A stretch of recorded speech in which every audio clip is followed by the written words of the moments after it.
and Judd on Score North and ScoreNorth.com. And you could sense their passion, you could sense their vision, and pretty quickly the excitement became contagious. And as this thing took on a more real scope, you dug in a bit more and saw how much they have, both on the court, off the court.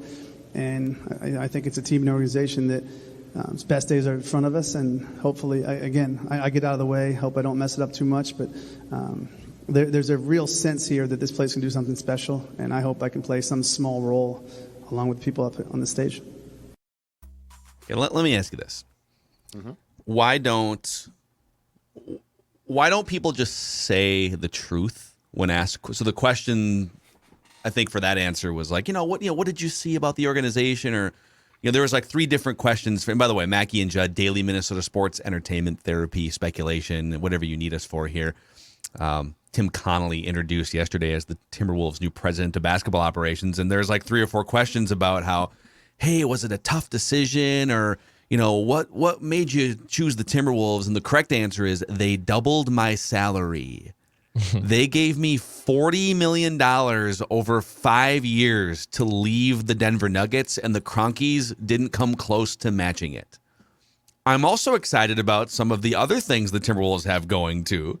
But that's what happened, right? And it's great. And that's what the Wolves have to pay a Wolves tax based on 30 years of just absolute embarrassment for the most part to get a guy like Connelly. And the fact that they did it is amazing.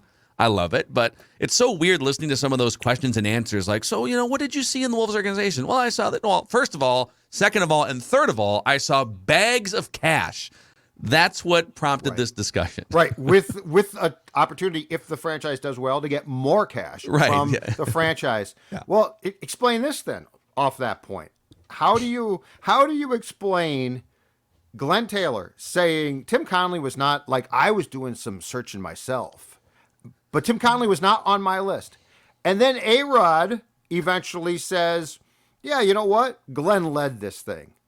And Connelly at one point said, and this is the problem with if you're gonna lie, be on the same page, because Connelly had said when we first met at Laurie's condo in New York, so which is fine. Like Mark and A-Rod said, which is what you want. This is what we want. Yeah, I love it. This is what you want. Glen just needs to. We need to stop with this facade that like, oh, it's Glen's. No. Why are we doing this? Glen, just go over here, put a sweater on, just go sit over here, and we're gonna bring you a top candidate. We'll drive him down to freaking Mankato, and we'll eat some homemade food, whatever. And that's the way it played out, and that's how it should play out. A-Rod, man, you've had some problems with the truth previously. No. Why are you saying, well, Glen led the way? I mean, Glen just said. The quote was, Glen led the way and we followed. And then they panned to Glen and he's not leading anything. Come on now. And Glen just said, Tim Connelly was not on my list. I didn't think he was available. And then he admitted he called the Cronkies to say, because basically Connelly's contract said he didn't have to tell the Cronkies immediately, right? So like the whole thing was actually done in a very sly way, but I admire it because his contract was his contract. Is that, and let's you and I both have, I literally have a handwritten notebook full of just things from that press conference, just very Judd Zolgad like. So we should just go around the room and give observations on the press conference. We'll get to write that down predictions. Is that the way, as you understand it, is that the time? So I found it really interesting that they flew Tim Connelly out to New York City, A-Rod and Laurie. They hung out at Mark Laurie's penthouse New York City apartment, and they just talked basketball for hours. And in that conversation, Connelly said, listen, if you're talking to other candidates and they're telling you that they bat 1,000 on their draft picks or their free agency moves, they're not. They're lying to you. Right. I think the humility really stood out, right? He's saying, hey, you guys already have a great thing going here. I'm just going to try and play a small part of it, even though he's going to play a huge part of it. Because to get to the next step, there's big moves that need to be made. But did they, to your understanding, this is the timeline I pieced together. Glen, they had to go to Glen first and say, listen, let's embark on a search here. And maybe this was months ago.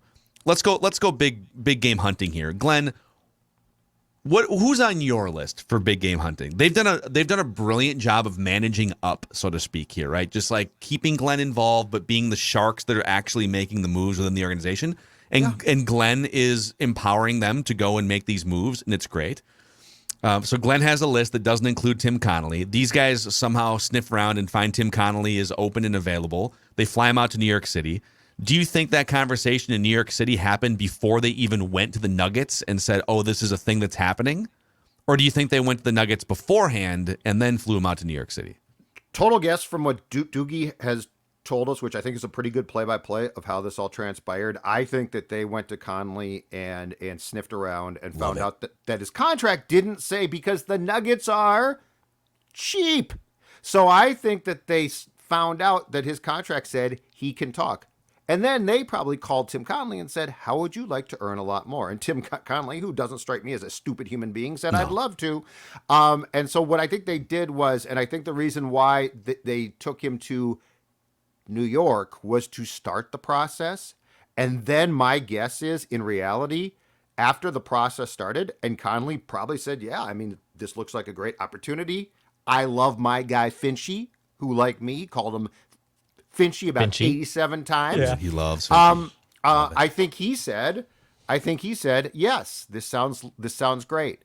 I think then what transpired was A-Rod and Lori told Glen, and they're like, we are talking to Tim Connelly. And Glen, of course, picks up the phone and calls his friend Kroenke and says, is this okay with you?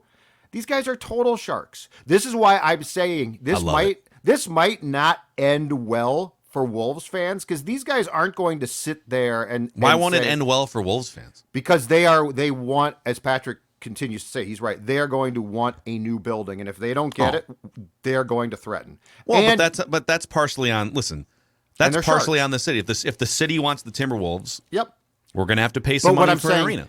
What I'm saying is, this is an example of how these guys are going to work. But what makes it good is they are going to work to win. Which this franchise has not done consistent. And aside from Flip's second tenure here, which of course ended tragically, but I mean, Flip had an idea. Beyond that, it's just been a hodgepodge of nonsense, and these guys aren't going to put up with that. And it's very nice, just like it's nice to see the Vikings 2022 get an offense that makes sense, right? Oh my God, the offense makes sense now. It's 2022. It's not 1995. I think that the Wolves are going to be updated. They're going to go through an update. And it's going to take some time because they're like at a 1.0 and the computer is now 10. So it's going to be an update that's going to take some time to run. But these guys, I think, went to Connelly and said, here's what we want. And my guess on Glen, let's just play this entire thing out, because that thing yesterday was nonsense. My guess on Glen is that Glen wanted to promote Gupta. In fact, Sachan, he was there, not, of course, at the head table or up on the stage. But the last thing I saw before I left was Sachan talking to Glen. And Glen's like patting him like, it's okay, buddy. So I think Glen said, Gupta's cheap. Gupta might be good, too. Yeah. But anyway... this is the new Wolves, and for better or worse, it's going to be a lot more interesting. We're gonna play a couple of clips here in a couple minutes. Just the thoughts on Cat and D'Lo, the Timberwolves as a free agent destination. So we'll get to those in a second. But I want to make one thing very clear here about Glen Taylor. His input at this point is completely ceremonial. I get that he's the owner. Mm-hmm. But his input matters zero to me and should matter zero to Mark and Alex. Mm-hmm. Other than just like, hey, we still haven't come up with all the money. Like, we haven't made the full transaction yet, so we have to run everything through you. Right. But Glen hasn't come up completely empty in 25 years on decisions. He has made some good decisions, but his batting average as an owner for running a professional sports team is as low as anyone in my lifetime. But because he's a nice guy, and he's one of us. He's a Minnesota guy. He's a nice guy. He cares, and he sits at all the games, and he gets along with the media and stuff. People don't hammer him as much as they would if he was a jerk and a quintessential. Like Stan Kroenke's a jerk, and so St. Louis has he moved the Rams from St. Louis to L.A. They've been hammering him for years. Mm-hmm. Donald Sterling was a jerk with the Clippers, and you can name a bunch of the Cleveland Browns owners have been jerks over the years. Glen's a nice guy, and so we tend to say, oh, it's him and Becky, and they're nice. They have sabotaged this organization for decades. And so let's start by just giving some applause for these new Shark Tank owners that have come in here. Whether they're going to be nice guys or not, as Bill Guerin would say, it's about winning. Yep. These guys came in most press conferences when you introduce new minority owners in this case or whatever, it's all BS and it's all lip service. These guys came in and said, we're going to go big game hunting. We have a list of, we want to be first class. A-Rod said, we want to be world class, first class, and everything. Okay, well, we'll believe it when we see it. They just checked off the most important box in that front office, the guy who runs basketball operations. Mm-hmm. And they hired one of the 5 most, I would say, sought after and respected Pobo minds in the NBA. I mean, there's like the Pat Riley tier, but Tim Connelly is on that second tier. And so this hire doesn't happen if it's just left up to Glen Taylor. Oh, he doesn't talk to him. Glen doesn't call him. Correct. And my single biggest takeaway in retrospect from what we saw yesterday is this. I am super excited to see what happens when Laurie becomes completely comfortable. Because he's not yet. Because I'm curious. Like, there's a lot more there. He's trying, I think, to defer to Glen right now, which I'm with you. I absolutely hate. Like, if Glen has to be, I get Glen's been around, but come on, he didn't do a thing here. But when Mark Laurie has complete control, I'm really curious because watch him and you can see there's a lot churning. Like he's thinking a lot of things he's not saying yet. And I am so curious what those things are. Yep. Another observation too, you already kind of mentioned it. The relationship between Connelly and Finch goes back to the 2016-17 season when it's Finchy. Bill. Sorry, Finchy.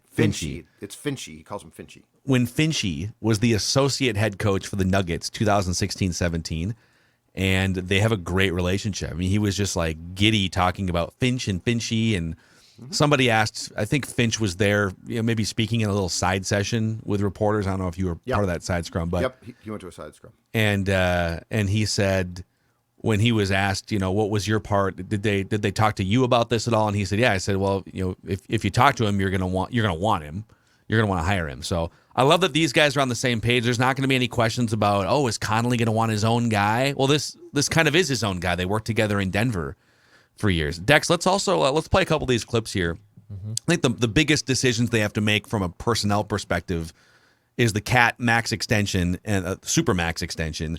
And then D'Angelo Russell is going into a lame duck contract year after just a putrid playoff performance. And I'll preface this by saying Tim Connelly just walked into the building like a week ago. And so he wasn't about to get up there at that press conference and say, and he even said, I would be lying to you guys if I had any sort of thoughts on what to do with this roster right now. These guys have been in draft prep mode, so I'm just going to sit back and observe. And I believe him when he says that. I don't think he's going to come in here and just start slinging trades around. But this is what he said when asked about the 2 most important veteran players on the Wolves roster. I think the best thing we can give Cat is stability. He's a guy that's seen a lot of different faces on the sidelines, a lot of different faces in the front office. I think with stability, you'll see a better version of himself. D'Lo had a wonderful year. His big shot making ability allowed this team to win 46 games. And, he's a guy that can streak score the best of them.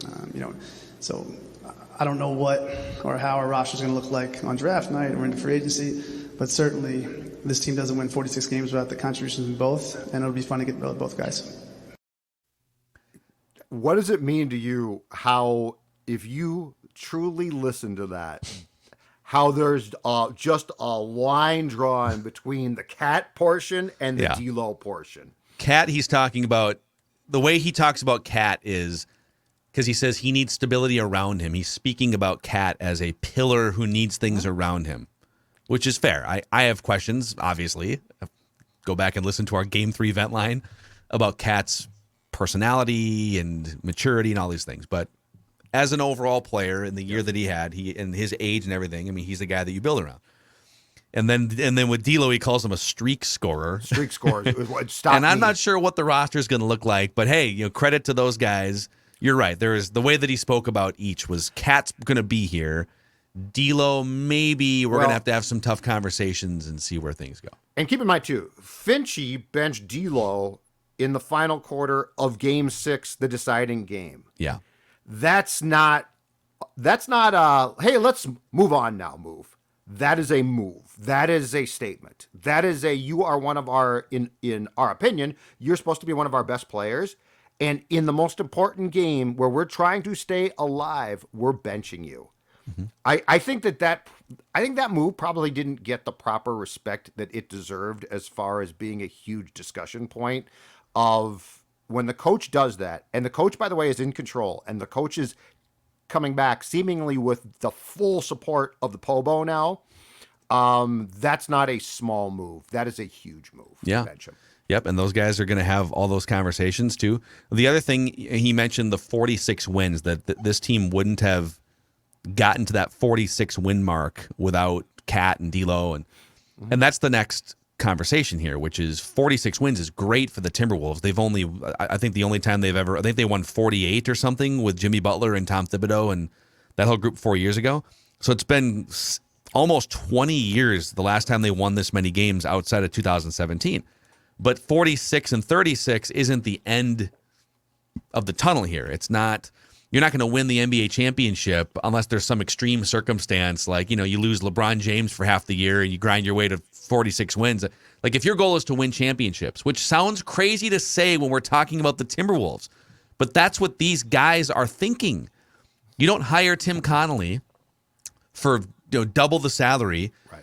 Mark Lowry and Alex Rodriguez in their business and sports careers, it's about It's about building a company that sells to Amazon, building a company that sells to Walmart, and then building Walmart's e-commerce system, right? It's all these big things, billions of dollars, building a city of the future, Tolosa. These guys aren't thinking, let's keep winning 46 games and see what happens. They're talking about world-class and top of the line, which again sounds crazy in the same sentence and paragraph as Timberwolves, but who are the players that are going to get you from 46 wins to 50 to 55 to potentially 60 wins, right? How many teams are winning championships without getting to the 50, 60 plus win mark in the regular season? And does D'Lo at $30 million fit into that? Does Cat long-term on a Supermax contract paying him $50 million a year in a salary cap world fit into that? I don't think they're going to cut bait on Cat this offseason, but it's one thing to go from 20, 25, 30 wins to 46 in playoffs, and that's a huge leap. And then there's another huge leap they have to make tough decisions on here going forward. And right or wrong, so a very interesting offshoot of that entire discussion is this, and this is being driven by Lowry and A-Rod, but it's worth listening to because I think that it comes from a place of absorbing what's gone on here. It's sort of cliched, but they both referred to the Wolves building a world-class organization yesterday. If you recall, that is the exact words the Wolves used when they got here. These guys aren't dumb. They've gone to school on the fact that when the Wolves arrived in 2005, they had the Metrodome. They had Winter Park. They were basically a mom and pop shop, like the Vikings were. They had, their practice fields had problems with weeds growing. Like they were, it was a pile of crap. And the Wolves, to their credit, don't have a Super Bowl yet, but what do they have? They've got a new stadium. They've got a practice facility now that's absolutely state-of-the-art gorgeous, right? And like these are all in their mind, and I think it's probably correct, these are all the ways that you take the steps towards becoming a championship team that people want to play for, which is incredibly important. Mike Tice said that when free agents used to come in, they would take them out to dinner first and try and get them drunk to then give them the tour of Winter Park. Mm-hmm. Like, it was that bad. So the point is, it's interesting that A-Rod and Lowry have gone to school on the words that the Wolves used, because the Wolves ultimately have gotten what they wanted and felt was necessary to build a team that went from a mom and pop shop to a team that at least gives itself a competitive advantage now. I think that's all worth, because like when you use those words, and I know they can be considered cliches, Phil, but there's also something there. There's also a reason why, and I think it's because they've seen exactly what the Vikings did. And in a second here, you'll hear from Tim Connelly about Minnesota as a free agent destination. But we have found the best destination for getting a sweat on games. The best, easiest way to play fantasy sports, either just nightly if you're looking for a fun sweat or season long. Underdog Fantasy and UnderdogFantasy.com and the app. So, we got some big hockey and basketball playoff series happening right now. Oh, yeah. And so, for instance, you could go in and play the Pick'em games, which can win you up to 20 times your money in a single night. Underdog makes it super easy to pick over-unders. You can either fade your least favorite players, or you can get a sweat on your favorite players. 20 times your money, up to 20 times your money in one night. So easy, Judd can use it. Dex has been in there just rocking and rolling. Some golf, fantasy games. Every day I'm putting something in Underdog. It's great. I love it. It's a freaking blast. And you can use the promo code SCORE, S-K-O-R, which helps us if you want to help us. And it'll double your first deposit up to $100 in bonus cash when you make your first deposit. So check it out. It's a blast. Underdog Fantasy and the Underdog Fantasy app.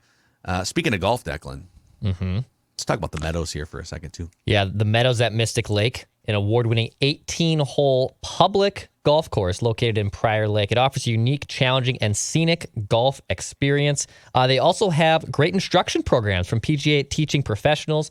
And go check out their pro shop. A lot of the times when I go golfing around the Twin Cities, there's maybe a glove or two, and there's a sleeve of balls. No, at the Meadows at Mystic Lake, there's a full service of shirts and swag. I like to look good when I golf. That's my most important fact, so I can do that at the Meadows at Mystic Lake. Go check them out. Book your tee time now at golfthemeadows.com to learn more. It's golfthemeadows.com. All right, let's hear from Tim Connelly on, I think it was Joe Schmidt, our friend from downstairs, Channel 5, was asking about, hey, how do you lure free agents to the cold upper Midwest? I think that the best chance we have to make this a destination city, and we have to be realistic. There's certain players aren't going to want to come to certain parts of the country. There's a reason these coastal cities have a leg up. But what you can help develop and help add credence and definition to is your culture and your organization and the wins and losses. And what we saw last year was a team that was trending in the right direction with full organizational buy-in. You're not going to find a more talented couple of players in the league than what we have in this roster. I love the honesty there. Miami, Los Angeles. If there's and the Wolves could easily have, if they play their roster right, like $50 to $60 million in cap space next summer. Well, are you going to land? Let's say there's two top free agents out there that are all Supermax eligible. You're probably not going to be the first team on their list. But the only way to get higher up on the list is to win games and to build a great core and a great foundation so that on the off chance somebody is open to it and you got the cap space, that you can make it happen. But the Wolves of the last 18 years, no chance you're going to get top free agents to sign. So let's dissect the press conference too, because I think with Connelly, so because if you take every answer and try and break it down, you don't know for sure. But here's what I liked from just a dissection standpoint, and that response elicited exactly what I thought was positive. Tim Connelly's been doing this for a long time, and a lot of guys who just start show up and try and give the answer that they think is appropriate, that they think is smart, and they are clearly rehearsed, right? Gerson was rehearsed. He had the kids come up, we're a family. Big Bad Tibbs, who he now works with, is gone. What I liked about Connelly was you could sense he's been there, done that. Denver, right? I mean, guys weren't flocking to, hey, I'd love to play for the Nuggets. So what I sensed just from having been to a bunch of press conferences like that was I liked the assurance that he had of, I've done this before. Like, I can't tell you. I loved when he said, I'd be lying if I said that I had a plan right now. Because the new guy would never say that. If you were new to that job, I got a lot of thoughts on my plan, right? Because you've been rehearsing that part. So just as a dissection of what he said, I like the fact that it's a guy who has stability in what he knows, and probably just as importantly, doesn't know, and he basically was sharing that. He just seems very comfortable in his basketball skin, Because he's right? done this. Yeah, it's the same job. He's like, yeah, we found Jokic in the second round, and we found all these other great role players, without having a lot of lottery picks, and we win a lot of games in Denver and went to a conference finals, and there's still another rung for him to climb, get to a finals and win a championship as a Pobo, but yeah, you can tell he's very comfortable in his path to this point. He didn't feel the need to get up there and justify his worth or existence. He's also coming to the Timberwolves, so it's not like he's taking over if he was taking over the Lakers or something, he might feel more of a need to overproject a little bit and this is validating why he's there. I thought he was the most comfortable person on that stage. Well, Glenn couldn't figure out how to turn the microphone on. So. Yeah, and Mark's not totally comfortable yet, and A-Rod's just uncomfortable. Horton, very comfortable. Our friend, Horton. If you include Alan Horton, yes, he's the most comfortable. The combined net worth on that stage, including Alan Horton, is $4 to $5 billion. Billions. Well, Horton's raking it in. Yeah, I love me some Alan Horton. It's awesome. Maybe get Glenn a microphone that just is on. God. Ask a guy. It infuriates. It's one of those little nitpicks in my, working in audio and all that stuff. Like when a microphone doesn't work in a press conference in a setting like that, you were triggered. Me. You were triggered right off the bat. But you know what? But you know what? Glenn, and this is where Phil's right. Glenn was set up there to fail. Yes. And so, but that's where Phil's right. Make it ceremonial. Like Glen Taylor, applaud him all you want, bow down, he's done a great job. If that's true or not, it's not true. But my point is, don't treat him like, hey, here's a mic that we're going to give to Mark Laurie too, who's young and a billionaire and a tech guy. They set him up to fail. That's what frustrates me. It's also it's hilarious too. There was a moment where somebody asked about the ownership stake because there's been a lot of reports that was Doogie. Okay, he's coming over. They're going to double his salary and give him an ownership stake, which could mean a bunch of different things. And Connelly said, "Listen, I barely understand this stuff. I'd rather not talk." He gave kind of a great I don't even understand this stuff. I'd rather just not talk about it. And Glenn goes, "Oh, can I?" And he's got to figure out how to turn his microphone on, and he leans over and says, he gets it's like a bonus program. A lot of people have bonus programs. As the Wolves do better, then he'll do better. And he looks over at him like, right? And Laurie's like, dude, I can't wait to be in charge of this entire thing. It's a bonus program. He will be, yeah. People have bonuses. All right. Let's get this. Christmas bonuses, Thanksgiving bonuses, Easter bonuses. Oh, man. All right, let's pause here. We'll get to some write that down predictions and an accountability session on Mackey and Judd.